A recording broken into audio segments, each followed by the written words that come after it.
Hi, இன்னைக்கு நம்ம கேன்டீனில் மீன் குழம்பு தான் பார்க்க போகிறோம். ஒரு கடாயில் எண்ணெய் சேர்த்து மிளகு, சோம்பு, கடலப்பருப்பு, மல்லி விதை, காஞ்ச மிளகாய், கருவேப்பிலை சேர்த்து நல்லா ப்ரௌன் கலரில் வதக்கிட்டு அதுக்கப்புறமா பெரிய வெங்காயம் சேர்த்துக்கோங்க.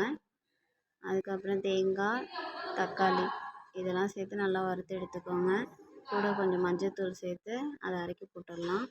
இது உங்களுக்கு வத்த குழம்பு, சாம்பார், மீன் குழம்பு ஏன்னா அரைச்சி விட்டு வைக்கணும்னா இந்த மசாலாவும் நீங்கள் சேர்த்துக்கலாம்.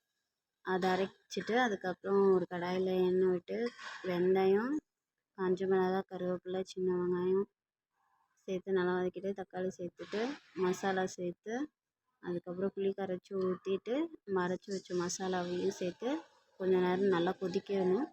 கொதிக்க விட்டால் இங்கே சைடில் மீன் வறுத்துட்டு இருந்தாங்க. அது ஒரு பக்கம் ரெடி ஆகிட்டு இருந்தது. கொதிஞ்சதுக்கப்புறம் நம்ம மீன் சேர்த்து ரெடி ஆகிடும் நம்ம குழம்பு. கொஞ்சம் பெருங்காயம், கொத்தமல்லி தழை ஒரு 5 நிமிஷம் கொதிக்க விட்டாலே போதும், மீன் வெந்துடும். இப்போ நாங்களும் ரெடி ஆகி சாப்பிட ஆரம்பிச்சிட்டோம். அதுக்கப்புறம் ஈவினிங் ஆட்டம் இவங்க கோயிலுக்கு போனாங்க. அதுக்காக புளி சாதம், தயிர் சாதம், லெமன் சாதம், அப்புறம் கூட அப்பளம், கத்திரிக்காய் பொரியல் இதெல்லாம் சேர்த்து இவங்க கோயிலுக்கு அனுப்பியாச்சு.